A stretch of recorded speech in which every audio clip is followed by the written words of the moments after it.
Pangalawa, believe. The same power that raised Christ lives in you. Alam mo, minsan madali nating paniwalaan na may kapangyarihan na ang Diyos. Tama ba? Pero ang tanong, naniniwala ka bang ang kapangyarihan na yon ay nasa loob mo na, nasa iyo na? Tingnan natin yung sinasabi ni Pablo sa Ephesians 1:19-20. Tuloy natin. At kung ano ang di masukat niyang kapangyarihan na kumikilos sa atin ng mga nanalig sa Kanya, ang dakilang kapangyarihan ding iyon ang muling bumuhay kay Kristo at nag-upo sa Kanya sa kanan ng Diyos sa kalangitan. Wow! Napakahalaga nitong linya na ito. Sabi ni Pablo, ang dakilang kapangyarihan ding iyon ang muling bumuhay kay Kristo. Hindi sinabing ang kapangyarihan na kamukha, medyo ka-look alike nung kapangyarihan na yon. Parang ganon. Hindi sinabing parang ganon. Kundi sinabi niya na yun mismo yung kapangyarihan na bumuhay sa Panginoong Hesus. Yun yung nasa iyo na at nasa akin na. Kung ikaw ay nanampalataya sa Panginoong Hesus. Ibig sabihin, ang resurrection power na gumising sa katawan ng Panginoong Hesus mula sa libingan ay siya rin kapangyarihan na nananahan sa bawat mananampalataya ngayon. Sa iyo at sa akin at sa ating lahat kung ikaw ay nanampalataya na sa Panginoong Hesus. Ang problema, madalas tayong maniwala sa historical power ng Diyos. Ano ibig ko sabihin?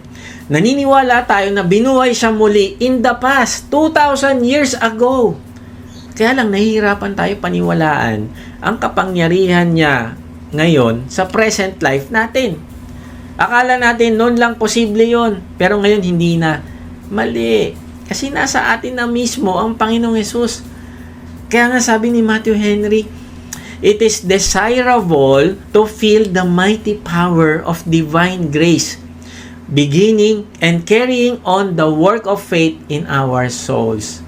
Kasi totoo, kahit believer na tayo, kung hindi natin pinaniniwalaan ang kapangyarihang ito, na meron tayo ngayon sa pangkasalukuyan, ay mananatili tayong powerless Christian. Ano ibig sabihin? Saved, pero walang lakas. Forgiven, pero walang apoy. Walang passion para sa Diyos. Kaibigan, ang resurrection power ay hindi lang para sa Easter Sunday o Holy Week. No, hindi ganon. Ito ay para sa bawat araw ng buhay mo ngayon. It's not just historical. It's personal. Nasa iyo na siya. Nananahan na siya sa iyo.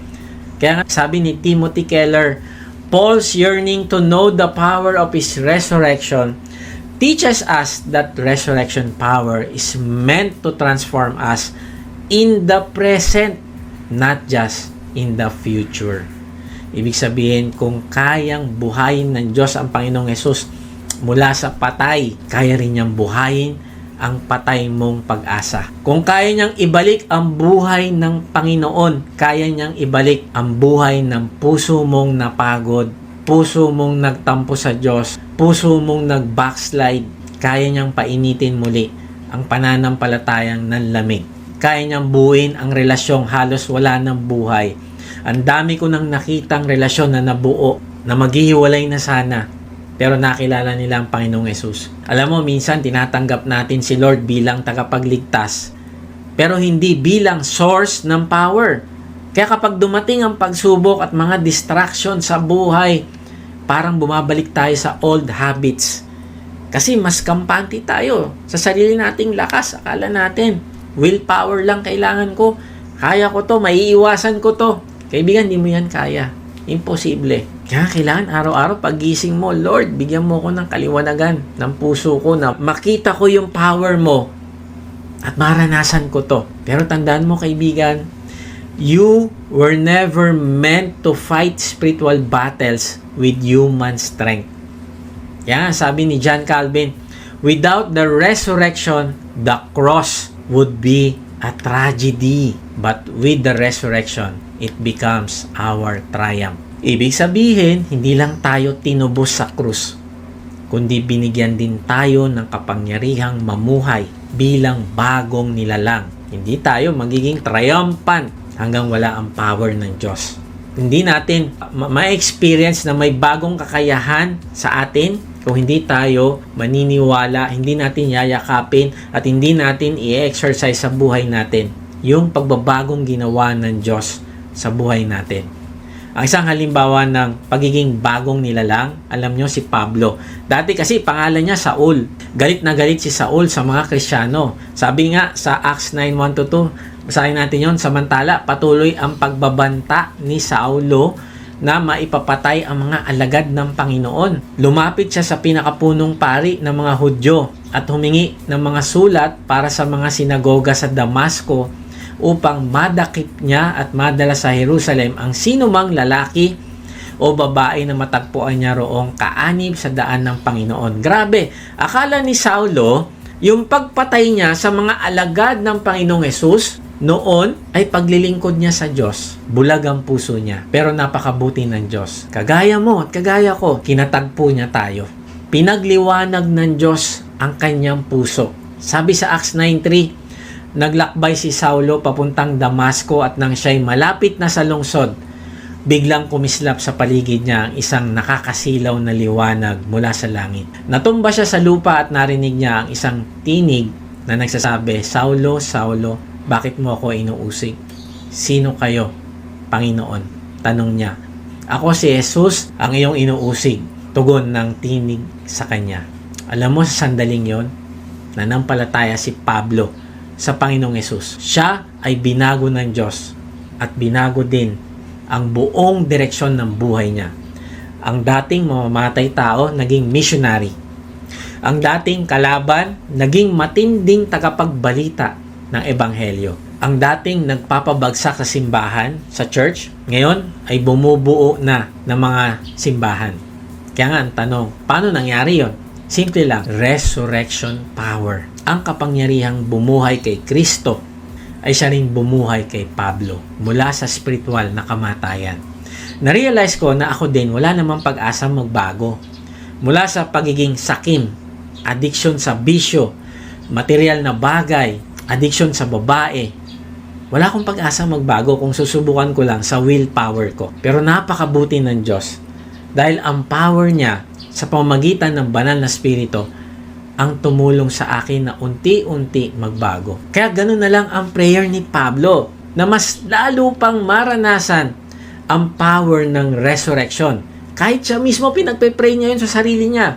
Sabi sa Philippians 3:10, "I want to know Christ and the power of His resurrection." Wow! Hindi lang know about Christ, kundi know as in ma-experience o maranasan ang kapangyarihan na bumuhay sa Panginoong Hesus. Yun ang ultimate prayer ni Pablo para sa kanyang sarili at para sa kapatiran. Ganyan din si Pedro. Naalala mo, bago ipako ang Panginoong Hesus, 3 beses siyang itinanggi ni Pedro. Nang tanungin siya ng isang babae, "Kasama ka ba niya?" Alam mo, sagot ni Pedro, "Hindi ko siya kilala." 3 beses sinabi niya yon at pagkatapos umiyak siya. Pero pagkatapos ng muling pagkabuhay ng Panginoong Hesus, binisita siya ng Panginoon sa tabing dagat. 3 beses din siyang tinanong, "Peter, do you love me?" Sabi niya, "Oo." At 3 beses din siyang nirestore ng Panginoon. At ano nangyari? Ang dating duwag, naging matapang. Ang dating tahimik, naging tagapagsalita ng kaligtasan. Ang dating nagtatago, ngayon nagtuturo sa harap ng libu-libong tao. At alam mo, 3,000 na kaluluwa ang naligtas sa unang araw ng kanyang preaching. Bakit? Resurrection power. Naranasan niya ang kapangyarihang bumuhay kay Kristo. Nakaharap niya mismo ang Panginoong Hesus. Kapatid, ang parehong kapangyarihan na bumuhay sa Panginoong Hesus ay kaya ring buhayin ang mga patay na parte ng buhay mo. Yung patay mong passion, patay mong pananampalataya, patay mong pangarap ay pwedeng buhayin ulit ng Diyos. Pwede mong maranasan ang pagkilos ng kapangyarihan na iyon, gaya ni Pablo at ni Pedro. Kaya sabi ni Charles Spurgeon, "That same power which raised Jesus Christ from the dead shall also quicken our mortal bodies." Hindi lang ito power para mabuhay muli sa langit. Ito ay power para mabuhay na matagumpay dito sa lupa. Tingnan natin yung kwento ni Lazarus sa John 11.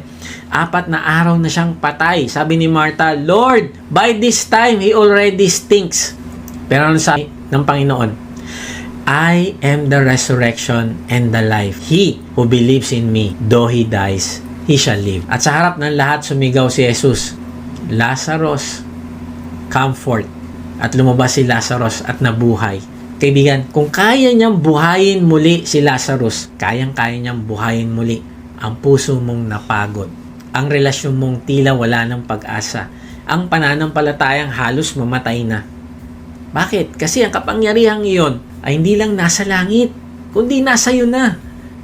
Pero tandaan mo, you have to believe it. Hindi sapat na alam mo lang ito dito sa ulo. Kailangan mong paniwalaan ito sa puso mo at lakaran ito. Faith is the switch that turns the power on. Kaya sabi ni Oswald Chambers, resurrection life is not merely a future hope, but a present reality for believers. Ibig sabihin, huwag mo itrato yung sarili mo na masyadong mahina, huwag mong itrato yung sarili mo na kawawa naman ako. Oo, may power ka. Huwag mo sabihin, kaya ko ba mag-share ng gospel dito? Mas ang taas ng estado niya sa buhay. Kaya ko ba yun? Baka mamaya nakakahiya o baka mamaya i-reject ka niya. No, meron kang power. Yun yung reality. Kung ikaw ay na kay Kristo, dapat nakikita sa buhay mo ang pruweba ng resurrection power. Ang ibig sabihin, kung may galit sa iyong puso, mapapalitan ito ng kapatawaran. Hindi ka nakakalag ka rin nung feelings mo, nung emotion mo na mananaig sa iyo yan na gumante o ipakita na ikaw ay mas mataas sa isang tao. No, hindi mo magagawa ito sa sariling lakas, pero magagawa mo ito sa kapangyarihan ng banal na spirito. Kung may takot, mapapalitan ng katapangan. Kung may kasalanan, mapapalitan ng kabanalan. Bakit? Kasi magagawa mo na ito sa kapangyarihan na nasa iyo. Ang tanong, kapatid, buhay ba talaga ang kapangyarihang iyan sa iyo o nakatago lang sa isip mo? Misa kasi gusto nating maranasan ng power ng Diyos, pero hindi natin siya binibigyan ng pahintulot na kumilo sa buhay natin. Lord, susunod ako sa iyo, gagawin ko ito, pero samahan mo ako, tulungan mo ako. Gusto ko maranasan yung kapangyarihan mo. Pupuntahan ko yung isang tao na ito, kakausapin ko siya, kahit mapahiya ako, okay lang, pero alam ko sasamahan mo ako, bibigyan mo ako ng power para magawa iyon. Yung pagpapakumbaba, mararanasan ko yun sa buhay ko kasi bibigyan mo ako ng power. Kaya kong humarap sa Kanya. Kaibigan, hanggat hindi mo ine-exercise ang iyong faith, sa pamamagitan ng pagsunod, kahit mahirap, hindi mo mararanasan ng kapangyarihan na nasa iyo. Naalala ko, palagi ko sinasabi sa Diyos na ako'y mahiyain, may brain fog, makakalimutin. Lord, hindi mo magagamit bilang tagapagdala ng iyong mensahe. Pero nagtiwala ako sa Kanya na sumunod kahit di ko maintindihan.